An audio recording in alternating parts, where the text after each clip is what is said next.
शरणं गच्छामि धम्मं शरणं गच्छामि संघं शरणं गच्छामि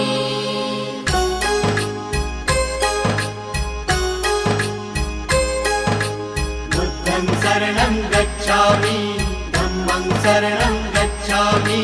संघं शरणं गच्छामि। त्याग मूर्ति तू शांत चित्त तू योग रूप संसारी दया प्रेम अन मानवतेचे प्रतीक तुझी ईश्वरी सिद्ध मूर्ती सिद्धार्थ गौतम सकलांचा स्वामी